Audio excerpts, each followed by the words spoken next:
Welcome back to the Deep Dive.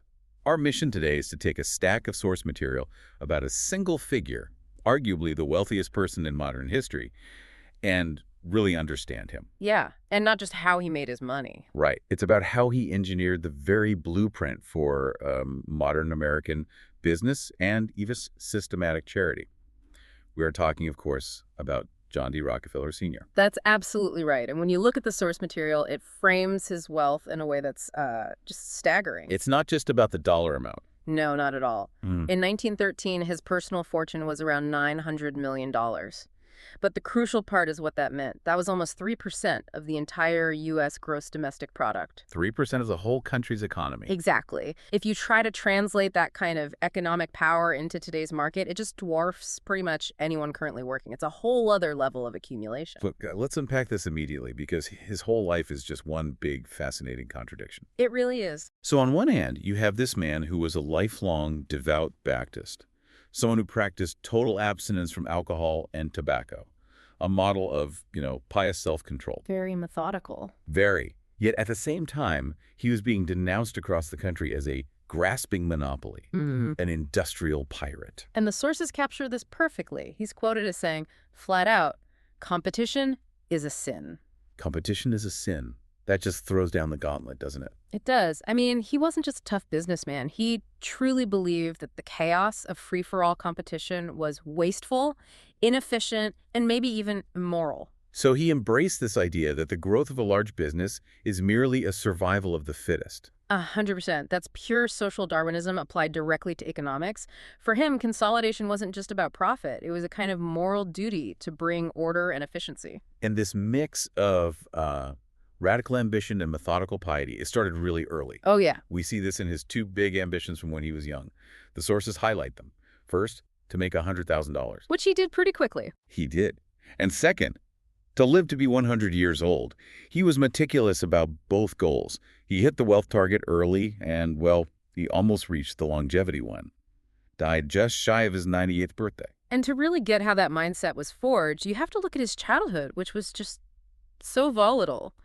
So let's move into our first segment, the foundational years. The seeds of his strategy. His upbringing in Richford, New York was anything but conventional. It created this powerful set of dual influences. And at the center of it is his father, William A. Rockefeller Sr. Also known as Big Bill, or more ominously, Devil Bill. Yes, and he was a notorious character, a vagabond, a salesman, and a proven con artist. He called himself a botanic physician. Selling elixirs that were often laced with kerosene? Exactly.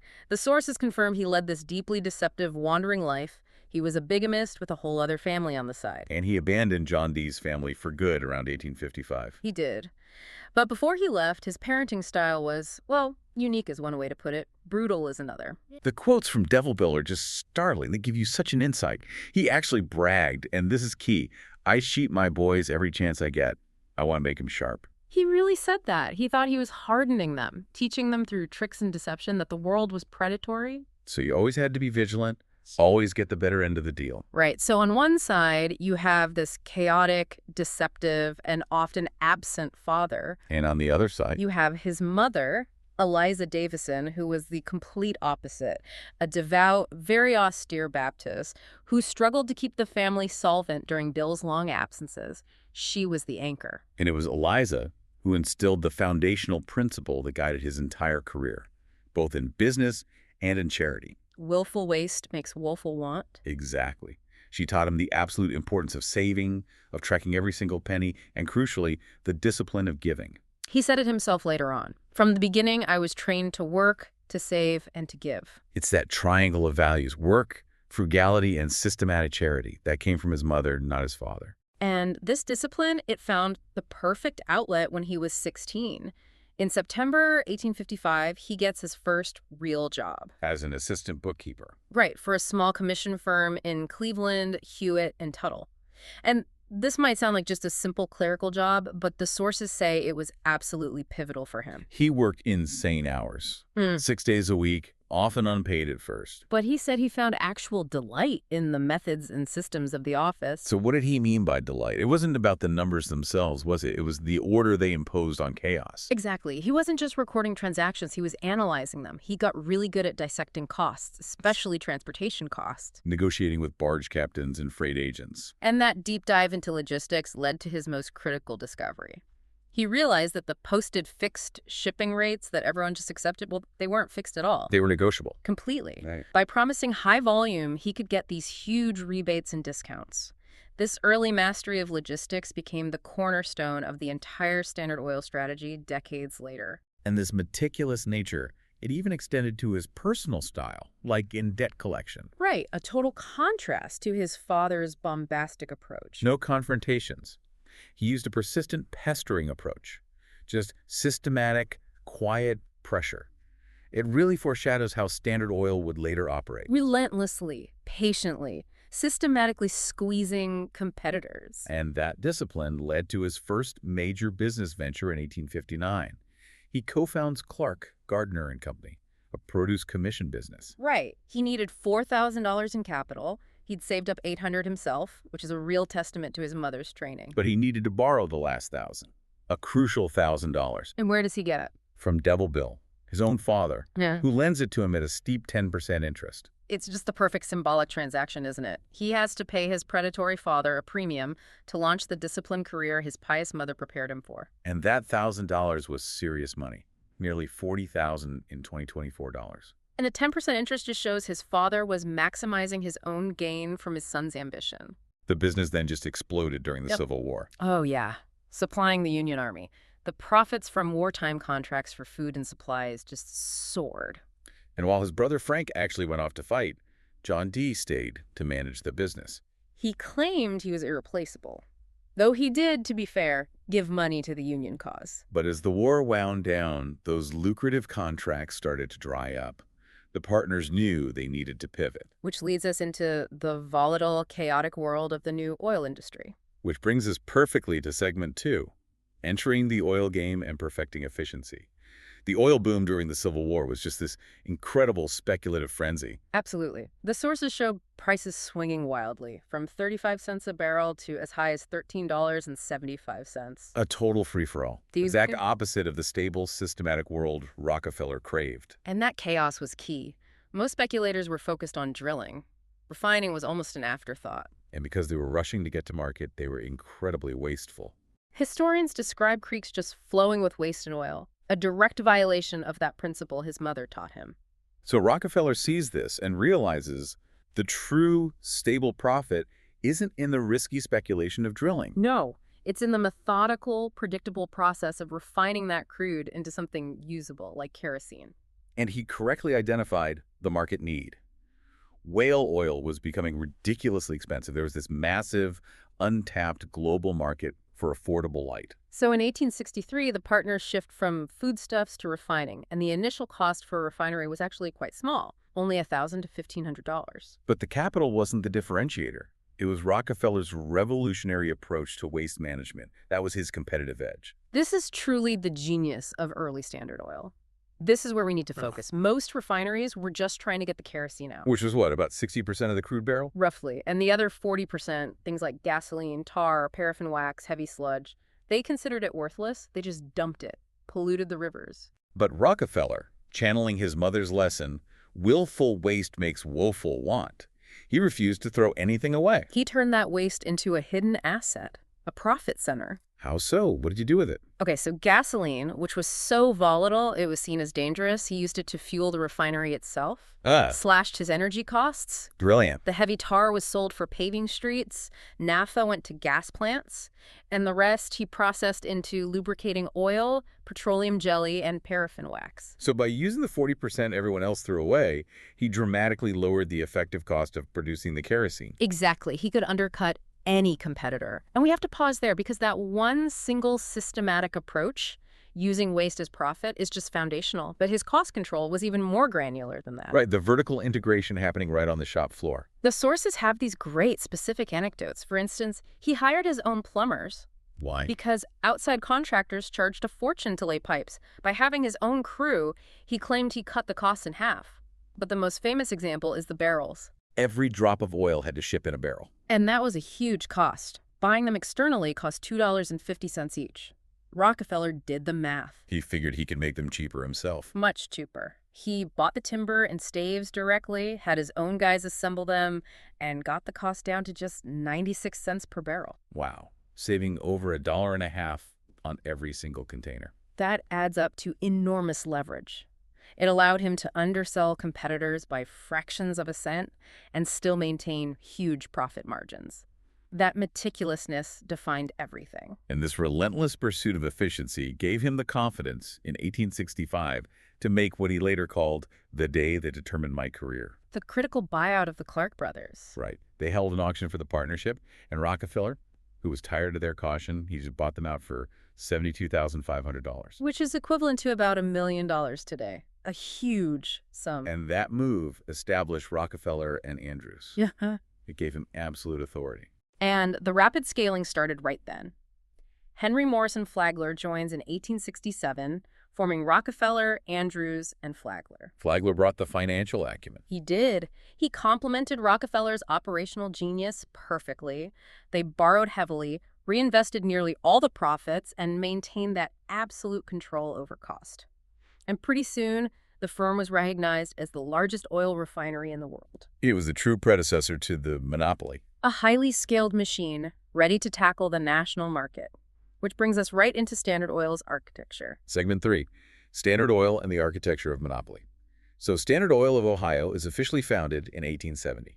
And the sources really emphasize that the market at this point was drowning in overcapacity. There was 3 times the necessary refining capacity in 1869. So if competition was the rule, everyone was basically doomed to low profits. Rockefeller concluded that consolidation wasn't optional, it was necessary for survival. His first focus was horizontal integration controlling all the refining. But he knew the key leverage point wasn't the oil. It was the railroads.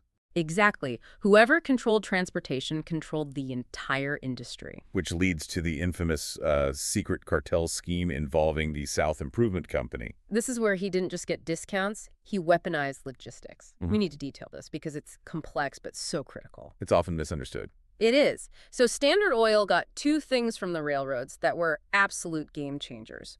First, steep volume discounts, or rebates, up to 50% off. Which is a standard practice for a big shipper, even if the scale here was extreme. Right. But the second part is what crosses the line into monopolistic malpractice. Standard Oil received what were called drawbacks. Rebates on the shipment of competing products. Think about that. Every independent refiner in Cleveland or Pittsburgh who shipped oil on that railroad was unknowingly paying into Standard Oil's pocket. They were funding their own destruction. Precisely. Standard was essentially being subsidized by the freight costs of the entire industry. This secret deal, once it got out, sparked tremendous protests, boycotts, even vandalism. But Rockefeller was completely undeterred. He saw these independent firms as just inefficient obstacles. His strategy was simple. Buy the weakest firms, press the railroads for more discounts, and relentlessly undercut anyone who stayed independent. Which culminates in what became known as the Cleveland Conquest, or the Cleveland Massacre in 1872. Just an incredible blitz. In less than 4 months, Standard Oil absorbed 22 of the 26 refining firms in Cleveland. How did he do it so fast? His method was chillingly methodical. He'd call a competitor into his office And then what? and basically show them his books. He'd lay out the numbers, proving it was impossible to match Standard's cost structure, especially with the illegal freight rebates. So he's showing them they can't win. He is. Then he'd offer them a decent price, in cash or Standard Oil stock. If they refused, the offer was gone. And he'd threaten to run them into bankruptcy and buy their assets for pennies at auction. The choice was capitulation or ruin. That was it. And this brings us back to that great consumer paradox. While he was being vilified as a robber baron, the American consumer was reaping huge benefits. Before 1870, light from expensive whale oil was a luxury for the rich. And within a decade of Standard Oil's consolidation, kerosene was affordable for the working and middle classes. The price dropped by nearly 80% over the life of the company. So he genuinely believed he was doing a service. He did. He thought he was providing a superior, affordable, standardized product to the world by eliminating the waste of chaotic competition. And this drive for efficiency quickly expanded into full vertical integration. Oh, yeah. By the late 1870s, Standard was refining over 90% of the oil in the U.S. But they didn't stop there. They wanted the whole supply chain. The whole thing. They bought their own pipelines, their own fleet of tank cars, and even developed their own home delivery network. And the waste products meant they developed over 300 oil-based products. Tar, paint, petroleum jelly, even chewing gum. Their power became so immense they could even challenge the railroads that had been their secret partners. In 1877, they went head-to-head with Thomas Scott, president of the Pennsylvania Railroad. Scott wanted to get into refining. A direct challenge. Rockefeller fought back by attacking the transportation line itself.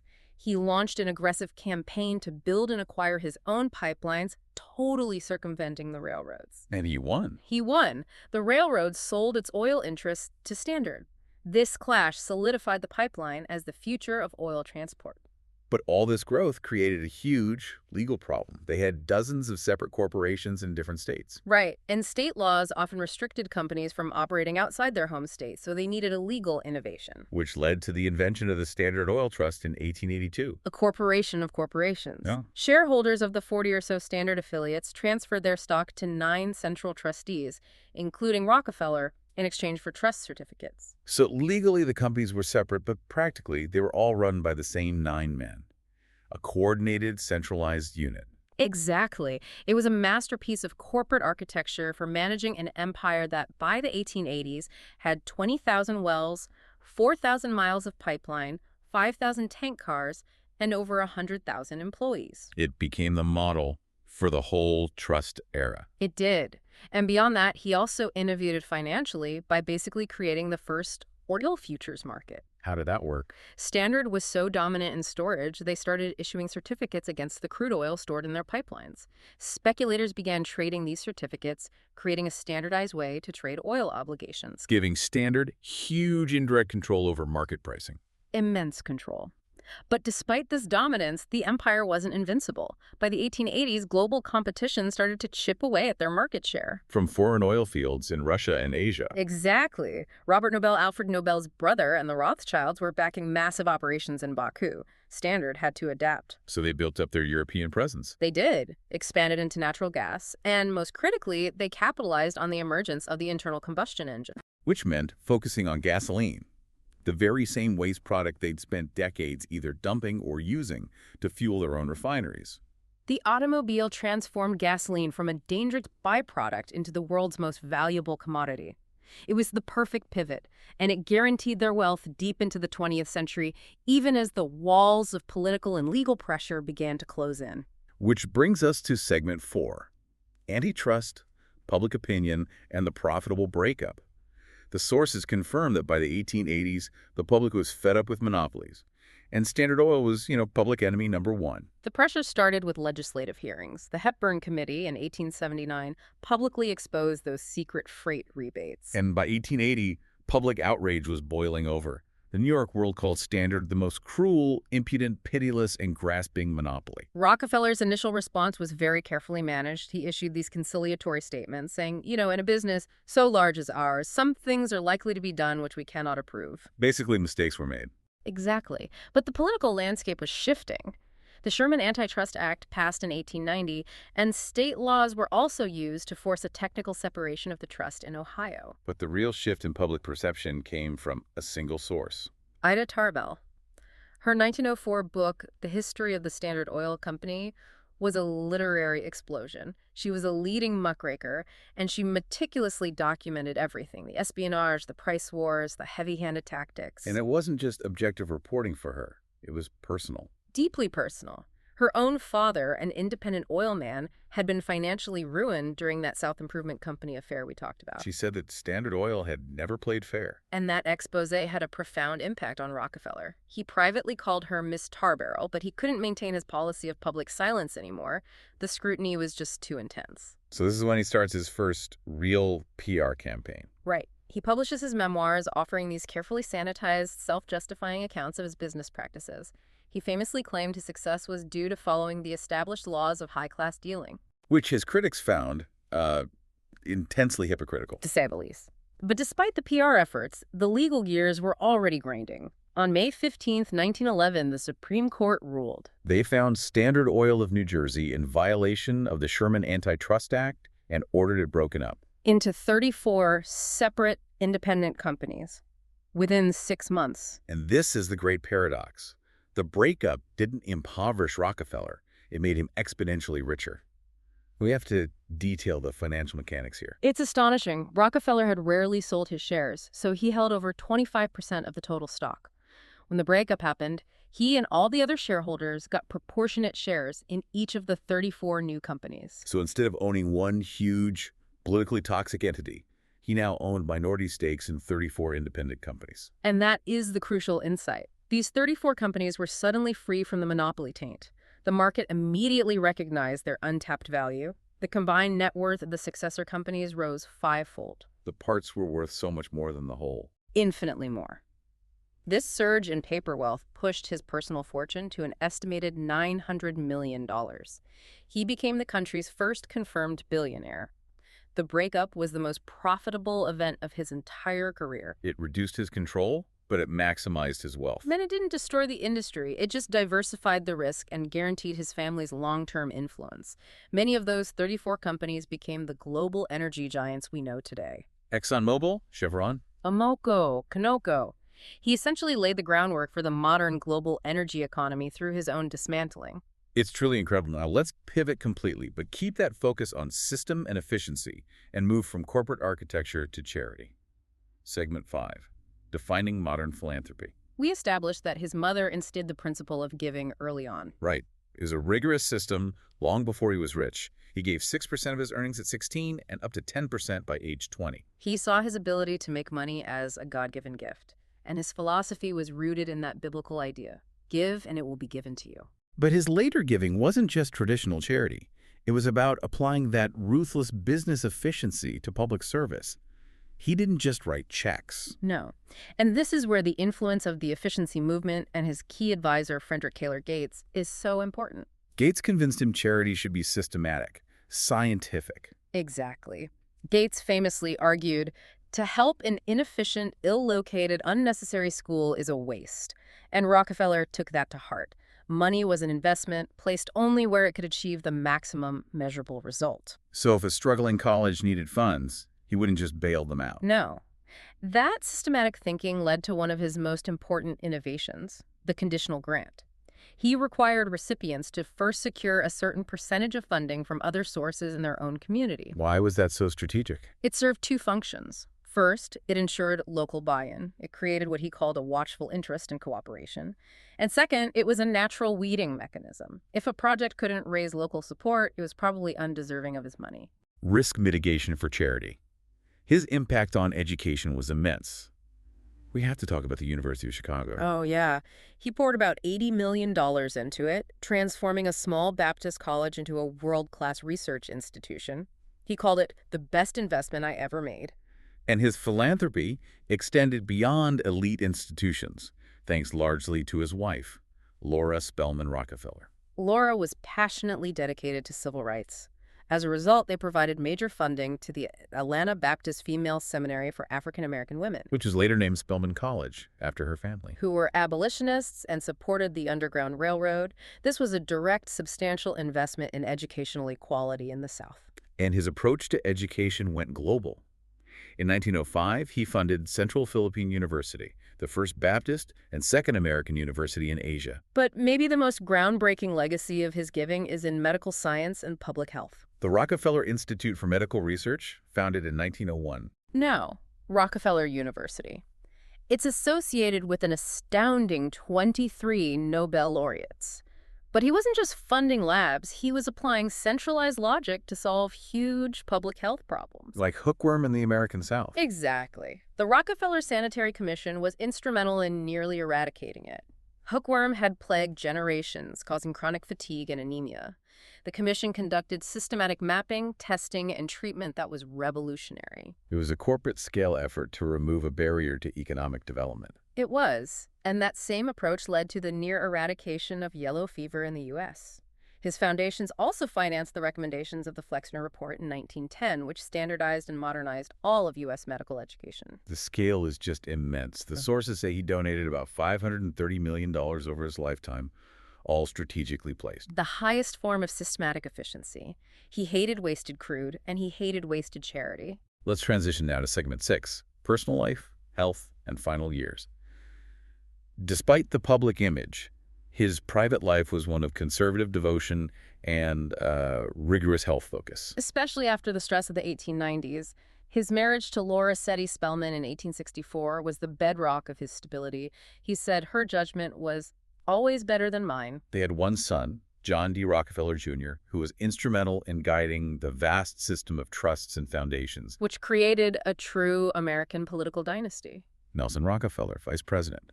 Winthrop Rockefeller, governor of Arkansas. J. Rockefeller, senator. The system he built created perpetual influence. It really did. But we have to talk about the physical toll of building that empire. The stress of the 1890s visibly affected him. He suffered from depression and digestive issues. And most notably, he developed alopecia. The complete loss of all body hair. It was likely stress-induced. So the familiar image of the balding Rockefeller wasn't genetic. It was the physical manifestation of that stress. That's right. By 1901, he was wearing toupees, and his mustache was gone by 1902. But once he stepped back from day-to-day operations and entered his long retirement, his health really improved. He spent his retirement between his New York estate, Kikut, and his winter home in Ormond Beach, Florida. And he became this sort of local celebrity for his habits. The dime habit. He would hand out shiny new dimes to adults, even wealthy men like Harvey Firestone, and nickels to children, a very whimsical figure in his later years. He also stayed engaged in moral issues, especially prohibition. As a lifelong teetotaler, he strongly supported the 18th Amendment, donated heavily to the Anti-Saloon League. But he later changed his mind. He did. By 1932, he was so disillusioned with its failure that he threw his support behind its repeal, a pragmatic flexibility few expected. Rockefeller died of arteriosclerosis in 1937, just shy of his 98th birthday. He left behind a self-written reflection at age 86 that just perfectly captured his philosophy. I was early taught to work as well as play. I dropped the worry on the way, and God was good to me every day. His life was so contradictory. Biographers are still deeply divided. Some see him as an unequivocal villain, ruthless and greedy. Others credit his success to relentless cost-cutting and efficiency improvements, boldness, and impressive abilities to spot and reward talent. Biographer Ron Chernow summed it up perfectly. He said the difficulty is that his good side was every bit as good as his bad side was bad. He was both a visionary who brought cheap light to the masses and an economic executioner who crushed his rivals. And by the time of his death, his remaining fortune, tied up in those trusts, was estimated at $1.4 billion. So what does this all mean for us now? Let's recap. Rockefeller created the largest corporate machine the world had ever seen, establishing modern business concepts like vertical integration, the trust structure, and even oil futures markets. And then he applied that same systematic logic to charity, curing diseases and founding institutions that endure to this day. His innovations set precedents that still affect global commerce and public health. We're still operating within the framework he established. A world defined by massive corporate scale and centralized, systematic philanthropy. So as we wrap up this deep dive, let's leave you with a final thought to mull over, returning to that core contradiction. Rockefeller believed that consolidation eliminating chaotic competition was just the survival of the fittest, and that it ultimately provided cheaper, better products to the masses. Now look at the digital landscape today. We see new tech monopolies dominating search, retail, and communication. Is this efficient consolidation a necessary step toward innovation and lower costs for consumers? Or is competition truly sacrosanct for maintaining economic freedom, regardless of the short-term benefits of the monolith? That tension between efficiency and morality remains the enduring core of the Rockefeller legacy.